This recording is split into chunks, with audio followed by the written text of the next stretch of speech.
नमस्कार, आप देख रहे हैं गुजरात की तमाम बड़ी खबरें और मैं हूं शंकर दत्तन। अहमदाबाद में भारत सरकार की ओर से एक उच्च स्तरीय टीम ने सार्वजनिक वितरण प्रणाली के तहत वन नेशन वन राशन का वितरण किया। बताएं आपको, वन नेशन वन राशन योजना के तहत राशन दुकानों में चल रही वितरण व्यवस्था की जानकारी दी जा रही है। एक राष्ट्र एक राशन योजना को पूरे देश में लागू किया गया ताकि देश के किसी भी राज्य का राशन कार्ड धारक को भारत के किसी भी राज्य या शहर में रह रहा हो और व्यवसाय कर रहा हो, उसके राशन कार्ड में उपलब्ध राशन की निर्धारित मात्रा प्राप्त की जा सके। पोर्टेबिलिटी के तहत उपलब्ध राशन अनाज प्राप्त कर सकता है। तो ये एक अच्छी व्यवस्था आने वाले दिनों में तैयार की जा रही है। सूरत जिला के पलसाना तालुक के हद में आए वांकानेडा शिव साई रेजिडेंसी फ्लैट में रहने वाले शख्स का बीटा पतंग उड़ाने के चक्कर में छत पर जा रहा था। छत का दरवाजे में ताला बंद होने की वजह से एक रेलिंग से दूसरे रेलिंग पर दीवार पकड़ के वो जा रहा था। अचानक हाथ उसका स्लिप हुआ और सीधे 5वीं मंजिल से नीचे गिर गया, जिससे उसकी मौके पर ही मौत हो गई।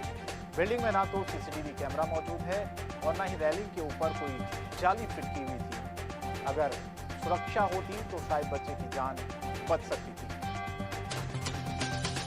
सूरत जिला एलसीबी की एक टीम आज शुक्रवार की सुबह कडोदरा थाना क्षेत्र में गश्त पर थी। इसी दौरान एलसीबी के पुलिस कांस्टेबल अल्ताफ गफारू भाई और दीपक अनिल भाई को एक संयुक्त सूचना मिली कि एक सफेद रंग की इको कार में बड़ी मात्रा में विदेशी शराब लगी।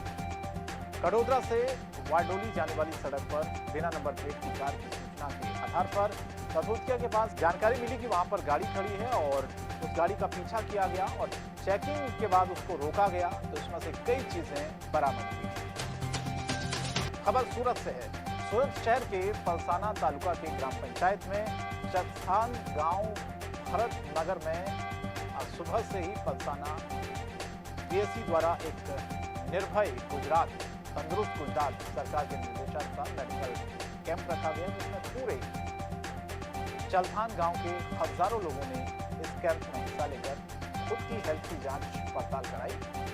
इसमें तलोदरा के medical chief officer Geeta Thakur और अन्य मेडिकल स्टाफ द्वारा लोगों को इस मेडिकल कैंप में स्कैनिंग, चेकअप और शुगर, डायबिटीज, बीपी जैसे रोगों की जांच पड़ताल करने का मेडिकल चेकअप रखा गया था। इसमें हजारों लोगों कैंप में शामिल होकर इसका लाभ उठाया। खबर अहमदाबाद से है। अहमदाबाद में अमरावाड़ी सोसीतक 4 रास्ते के पास एक्टिवा पर सवार एक महिला का चाइनीज पतंग की चोट से गला कट गया। हार्ट प्रेशर के रहने वाले 45 साल दीपिका जितेंद्र गोस्वामी शाम 6 बजे हाटकेश्वर से नगर वे तभी अमराड़ीवाड़ी सोसीतक 4 सड़क के पास पतंग का धागा उसके गले में लग गया और यह हादसा हुआ। आजादी के अमृत महोत्सव के मौके पर वडोदरा के ईएमई कैंप में नो योर आर्मी कार्यक्रम आयोजित किया गया, जिसमें एक दिन के लिए सेना के विभिन्न हथियारों का प्रदर्शन हुआ। भारतीय सेना देश की सीमा पर दिन रात पहरा देती है। वडोदरा के फतेहगंज इलाके में ईएमई कैंप में एक दिवसीय हथियारों की प्रदर्शनी का आयोजन हुआ ताकि जनता को सेना के जवानों द्वारा इस्तेमाल किए जाने वाले हथियारों के बारे में जानकारी लग सके। ये प्रदर्शनी जनता के लिए भी खुली हुई है।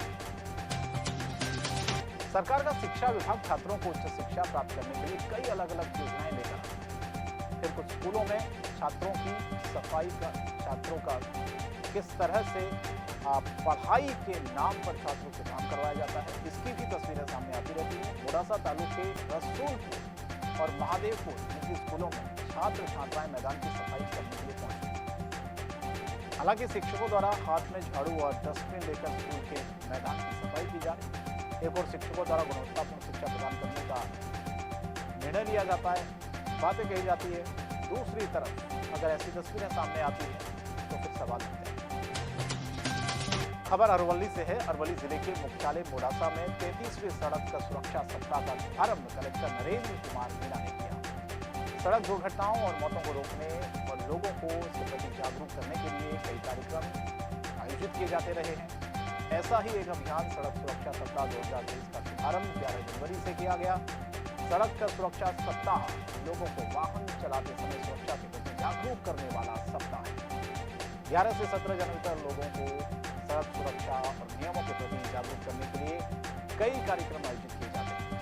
तो सड़क सुरक्षा सप्ताह मनाने का सबसे महत्वपूर्ण उद्देश्य सड़क दुर्घटनाओं में होने वाली मौतों की संख्या को कम करना है और साथ ही लोगों को यातायात के नियमों का किस तरह से पालन किया जाए इसके बारे में जानकारी देना है। बनासकांठा में पैदल चल रहे एक युवक को अज्ञात वाहन ने टक्कर मार दी। हादसा दांता के पेछापुर पाटिया के पास का है। हादसे में युवक की मौत हो गई। युवक की मौत की सूचना पर दांता पुलिस मौके पर पहुंची। बताया जा रहा है कि सड़क पर स्ट्रीट लाइट नहीं होने के चलते अक्सर ऐसे हादसे होते रहते हैं। गुजरात की खबरों में इतना ही। जेबीडी लाइव पर खबरें जारी रहेंगी।